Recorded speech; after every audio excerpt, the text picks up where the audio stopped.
बिस्मिल्लाहिर्रहमानिर्रहीम। अस्सलामुअलैकुम। मैं अपनी वीडियो का आगाज़ इस दुआ से करती हूँ कि आप जहाँ कहीं भी हों खैरियत से हों, सेहत और सुकून से हों, आसानी में हों और आसानियाँ बांटने का बाइस बन रहे हों।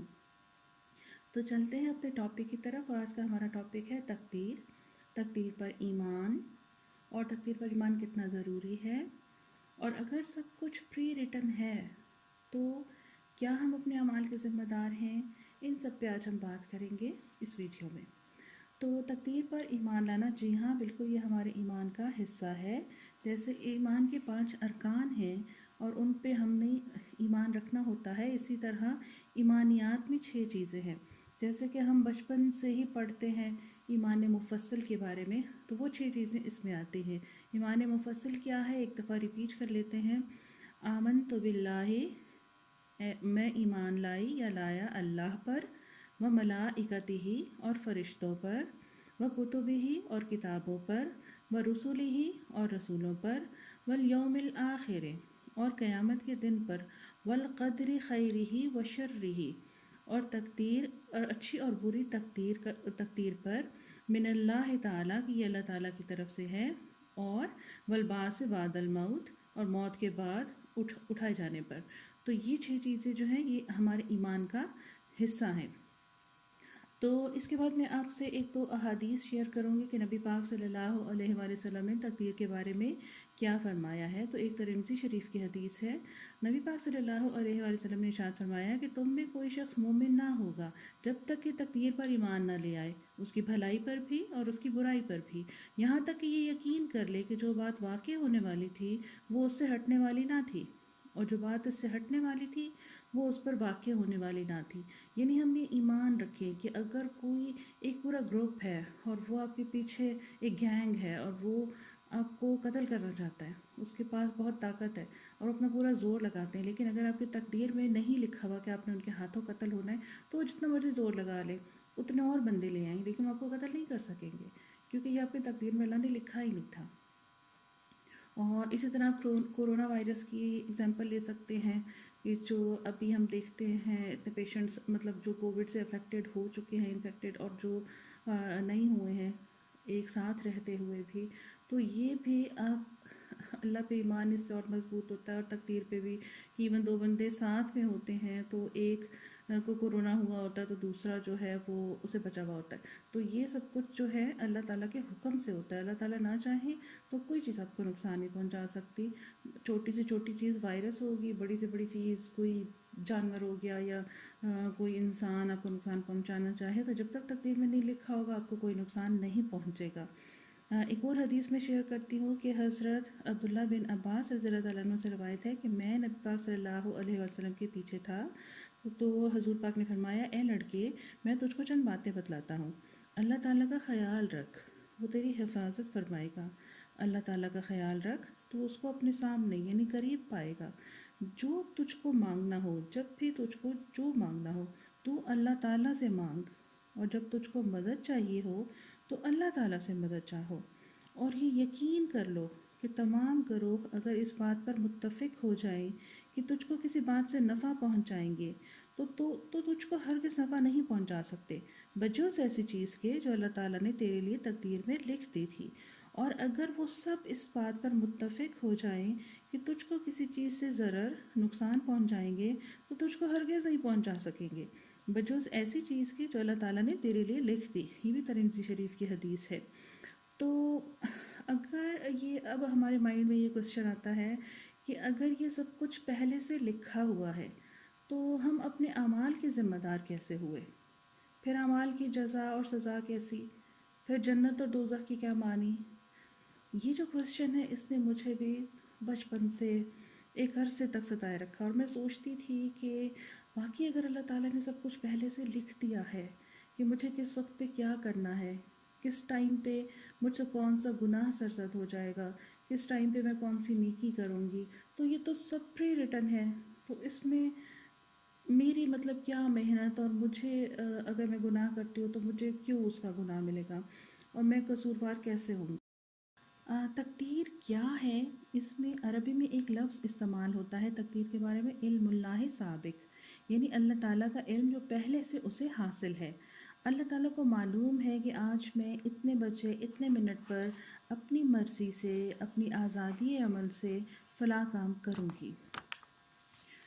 اب کام میں اپنی مرضی، اپنے ارادے یا آزادی سے کر رہی ہوں، لیکن اتنی بات مانیے کہ اللہ تعالیٰ علام الغیوب ہے، علیم بذات الصدور ہے۔ Like for example, I don't know what I'll be doing tomorrow at 10 a.m. I don't know, but Allah knows. And where I'll be after 10 years, I don't know, but Allah knows. اللہ کو میرے آزادانہ free will سے کیے ہوئے سب کاموں کا پتہ ہے، پھر اس نے سب کچھ اپنے پاس لکھ کے رکھا ہوا ہے، کیونکہ اس نے پوری کائنات کا انتظام چلانا ہے۔ اس کا علم مکمل اور صحیح ہے، لیکن اس کا علم میرے ارادے سے ٹکراتا ہے۔ میں آپ کو ایک واقعہ سنا کے جسے آپ کو انشاءاللہ بالکل ٹھیک سے سمجھ آ جائے گی۔ ایک ڈاکٹر صاحب کا میں آپ کو قصہ سناتی ہوں، جس سے ان کو بھی سمجھ آ گئی تھی کہ تقدیر ہے کیا۔ کہ وہ ایک مرتبہ اپنے آفس میں بیٹھے ہوئے تھے، ان کے پاس ایک بندہ آیا، وہ علم نجوم کا ماہر تھا۔ تو اس نے کہا کہ ڈاکٹر صاحب ہم آپ کی خدمت کرنا چاہتے ہیں، ہم آپ کو بتانا چاہتے ہیں کہ فیوچر میں آپ کے ساتھ کیا کیا ہونے والا ہے۔ تو ڈاکٹر صاحب نے تو وہ اسلامی تھے کافی، تو انہوں نے اس کو کہا کہ نہیں، میں ایسی باتوں پہ یقین نہیں کرتا، تو آپ کی نوازش ہے، آپ پلیز تشریف لے جائیے۔ تو انہوں نے کہا اب ایک موقع تو دیں، تو ڈاکٹر صاحب نے کہا چلے ٹھیک ہے دیکھ لیتے ہیں۔ تو انہوں نے اس کو اجازت دی تھی۔ تو اس نے ٹیبل پہ ایک پیپر رکھا اور اس پیپر پہ 40 جو ہے نا باکسز بنے ہوئے تھے، خانے بنے ہوئے تھے۔ تو اس میں ہر ایک میں اس نے نا ایک ایک ورڈ لکھا ہوا تھا۔ تو اس نے کہا کہ ان ورڈز میں سے آپ ایک ورڈ، کوئی بھی رینڈملی آپ ایک ورڈ جو ہے وہ چوز کر لیں۔ تو کہتے ہیں اس میں لکھا ہوا تھا قلم، دوات، میز، کرسی، مسجد، فون، مندر، بارش، بھرکا وغیرہ وغیرہ۔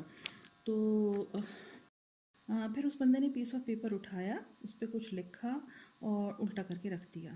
اور ڈاکٹر صاحب نے پوچھا کہ تم نے کیا لکھا ہے اس پہ؟ تو اس نے بتایا کہ اس پہ میں نے وہ چیز لکھ دی ہے کہ جو نام ابھی آپ لکھیں گے۔ ڈاکٹر صاحب پریشان ہو گئے کہ ابھی جو میں اپنے ارادے مرضی سے لکھوں گا، جو میں نے خود بھی نہیں سوچا، تو وہ اس کو کیسے معلوم ہو گیا؟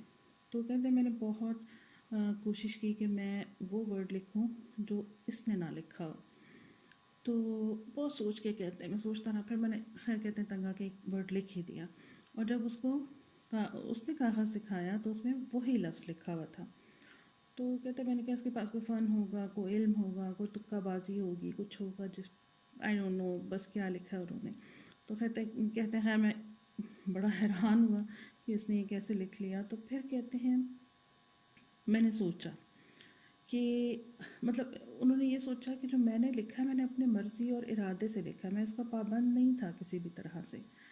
تو اگر یہ بندہ اپنے محدود علم سے میرے ہونے والے عمل کو جو میں اپنی مرضی آزادی سے کر رہا ہوں، میرے آئندہ والے اعمال کو اپنے پاس لکھ کے رکھ رہا ہے، ہر چند کے وہ عمل میں نے اپنے ارادے سے کیا ہے، لیکن جب یہ انسان کر سکتا ہے تو رحمان کیوں نہیں کر سکتا؟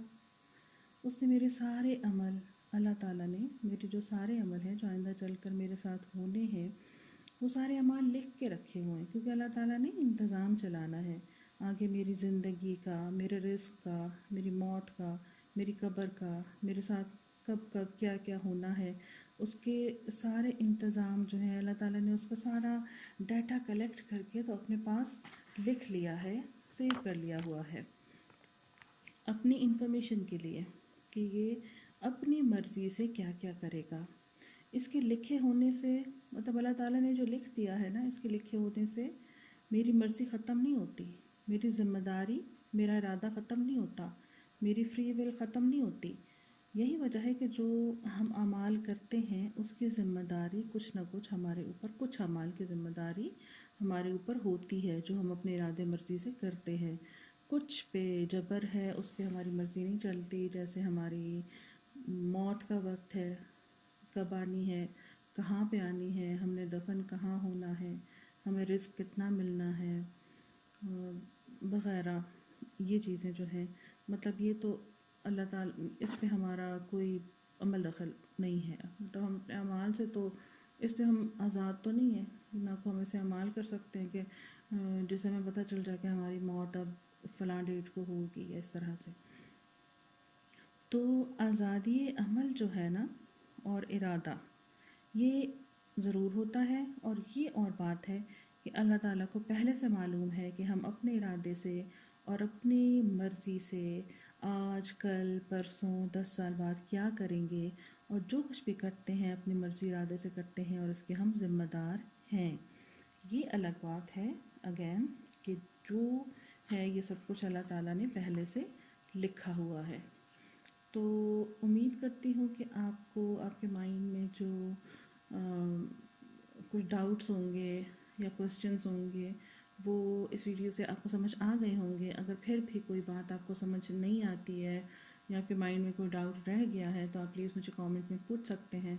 मैं कमेंट में उसको डिटेल से रिप्लाई कर दूँगी ताकि अगर किसी और के भी माइंड में वही क्वेश्चन हो तो उसको भी उसका आंसर मिल जाए। इन बातों के बाद एक क्वेश्चन माइंड में आता है कि अगर खुदा न खास्ता हमारे नसीब में बदबख्ती लिख दी गई है या कोई तकदीर में शर लिख दिया गया है, बुरी तकदीर लिख दी गई है, तो क्या अल्लाह पाक ने कोई ऐसी चीज़ भी सिखाई है कि जिसको करने से हम इस बुरी तकदीर से छुटकारा हासिल कर लें, या हमारी जो बुरी तकदीर है वो अच्छी तकदीर में, खुशबख्ती में तब्दील हो जाए। तो अपनी नेक्स्ट वीडियो में मैं इस टॉपिक को कवर करूँगी। प्लीज़ आप इंतज़ार कीजिए और ज़रूर देखिएगा। और अगर आपको मेरी ये वीडियो अच्छी लगती है और आप इसको समझते हैं कि शेयर करने से लोगों को नफ़ा होगा तो प्लीज़ ज़रूर शेयर कीजिए, क्योंकि नेकी फैलाना, अच्छी बात फैलाना सदका जारिया है। और जो लोग आपकी वजह से इस वीडियो को देखेंगे या कोई अच्छी बात सीख लेंगे तो आपको उसका बराबर सवाब मिलेगा। अपना बहुत ख्याल रखिएगा। नेक्स्ट वीडियो में मिलते हैं। फ़ी अमान अल्लाह।